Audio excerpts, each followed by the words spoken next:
ओम हर हर महादेव। आइए आज हम सभी लोग जानेंगे भगवान शिव के शिवलिंग पर चढ़ा हुआ प्रसाद आखिर क्यों नहीं खाना चाहिए, क्यों मना किया जाता है इंसान को शिवलिंग पर चढ़ा हुआ प्रसाद नहीं खाना चाहिए। इसका कथा क्या है, इसका रहस्य क्या है, आप सभी के मन में प्रश्न होगा। भगवान शिव के शिवलिंग पर चढ़ा हुआ प्रसाद क्यों नहीं खाया जाता है, तो आज हम जानेंगे भगवान शिवलिंग के ऊपर जो चढ़ जाता है शिव जी के शिवलिंग पर, वो क्यों नहीं खाते हैं। एक समय भगवान शिव बहुत ही उग्र हो गए थे, बहुत ही क्रोधित हो गए थे। उनका जो क्रोध था वो बहुत ज़्यादा बढ़ गया था। भगवान शिव एकदम लाल हो गए थे, गुस्सा से बिल्कुल जो है भयंकर रूप धारण कर लिए थे। तो उस समय जो है वो मुंह जब खोले भगवान शिव, तो एक जो है दैत्य प्रकट हुआ, राक्षस पैदा हुआ। और वह राक्षस तुरंत प्रकट होते ही वो जो है भोजन के लिए जो है आग्रह करने लगा। बार बार उसका लालसा यही था, कामना यही था, भोजन भोजन, मुझे खाना चाहिए खाना चाहिए। मतलब वो जो है केवल खाना खाना ही चिल्ला रहा था। तब भगवान शिव ने प्रकट तो कर दिया, अब उसके खाने का व्यवस्था भी करना है। उसको खाने के लिए दिया गया, लेकिन उसका इच्छा पूर्ति नहीं हुआ, उसका पेट नहीं भरा, उसको संतोष नहीं हो रहा था। कितना भी खिला दो, कितना भी उसको ला करके दे दो, लेकिन उसका पेट नहीं भरता था। तब इस तरह से जब देखे भगवान, इसका पेट तो भर ही नहीं रहा है, तो भगवान शिव जी उसी समय उसको वरदान दिए, जाओ आज के बाद हमारे शिवलिंग पर जितना भी प्रसाद चढ़ता है उसके अधिकार तुम ही हो, वो केवल तुम ही खा सकते हो, दूसरा कोई नहीं खा सकता है। अगर दूसरा कोई भी इंसान खाएगा या कोई भी खाएगा तो उसको दोष लगेगा। तो शिवलिंग पर चढ़ा हुआ प्रसाद न तो किसी इंसान को खाना चाहिए, न वैष्णव को खाना चाहिए, न साधु संतों को खाना चाहिए, न ब्राह्मणों को खाना चाहिए, किसी को नहीं खाना चाहिए। अगर शिवलिंग पर चढ़ा है प्रसाद तो आप लोग जल में प्रवाहित कर दें, जल में विसर्जन कर दें, किसी नदी में या किसी समुद्र में उसको प्रवाहित कर दें। इसलिए उस प्रसाद का अधिकार मनुष्य को नहीं है या किसी साधु संत ब्राह्मणों को नहीं है, उसका अधिकार केवल चंडेश्वर का है। और चंडेश्वर को चंडीस के रूप भी नाम से जाना जाता है। जो चंडेश्वर था वो सभी भूत प्रेत भगवान शिव के गणों का मालिक था, वही मुख्य सबका मालिक था, वही सबका देख रेख करता था।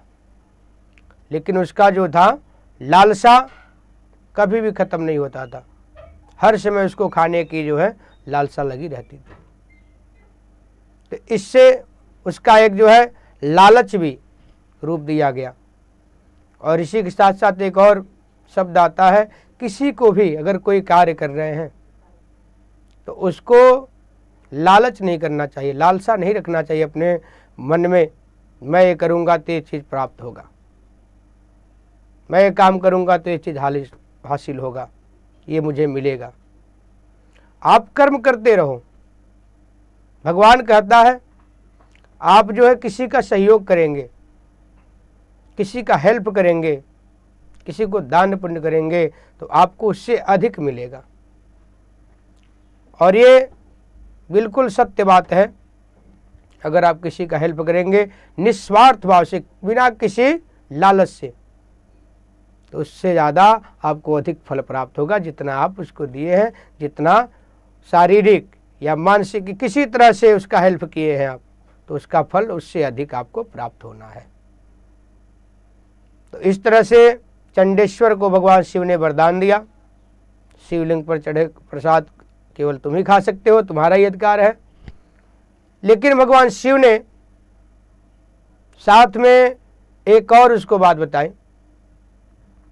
ये हमारे शास्त्रों में, धर्म ग्रंथों में, शिव महापुराण में भी उल्लेख है, आप शिव महापुराण में देख सकते हैं।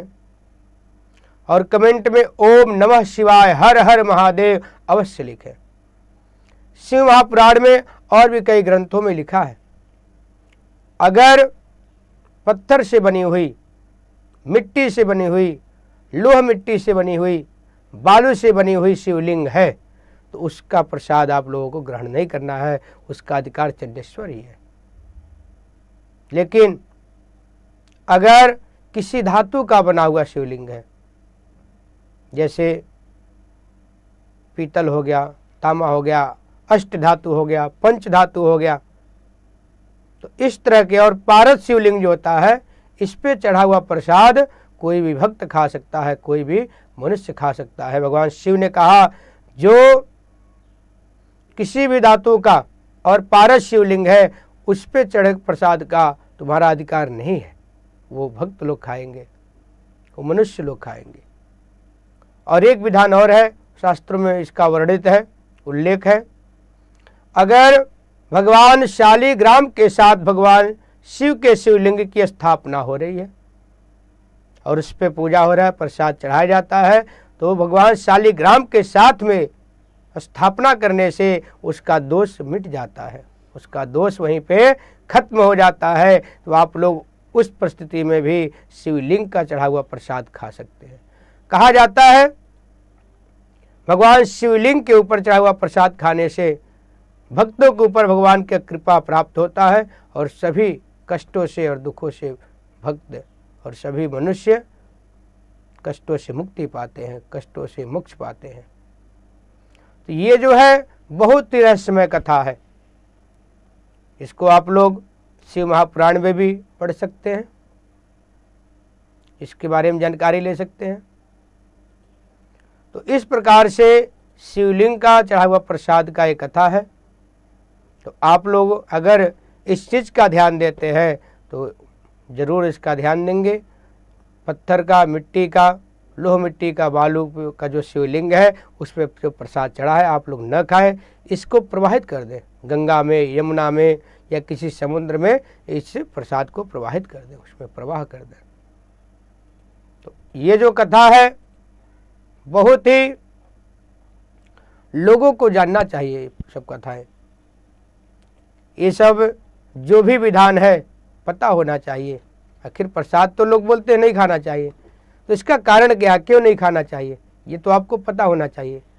और काफ़ी लोगों का प्रश्न भी होता है, कई बार लोग पूछते भी हैं, तो हम लोग उनको बताते हैं भाई इस तरह से कथा है, ये ऐसे हुआ था, तो जो है भगवान शिव ने उनको आशीर्वाद दिए, को वरदान दिए।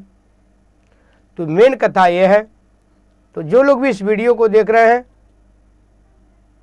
वो लोग हर हर महादेव लिखें और कुछ जानना चाहते हैं अपने गृह क्लेश के बारे में, अपने कारोबार रोजगार के बारे में, नौकरी के बारे में, अपने कुंडली दिखाना चाहते हैं तो आप लोग कमेंट के माध्यम से भी पूछ सकते हैं, जानकारी ले सकते हैं। अगर आप चाहते हैं बात करके पूछना, बात करके जानकारी लेना, तो आप लोग नीचे लिखे गए नंबर पर बात कर सकते हैं, जानकारी ले सकते हैं।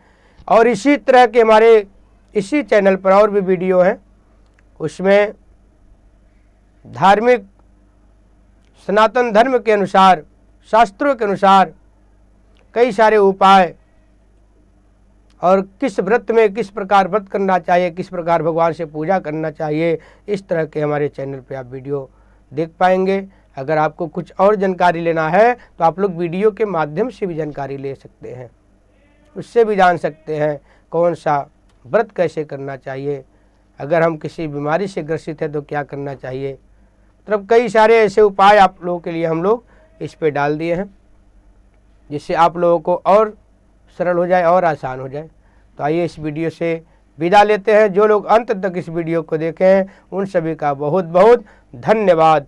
हर हर महादेव।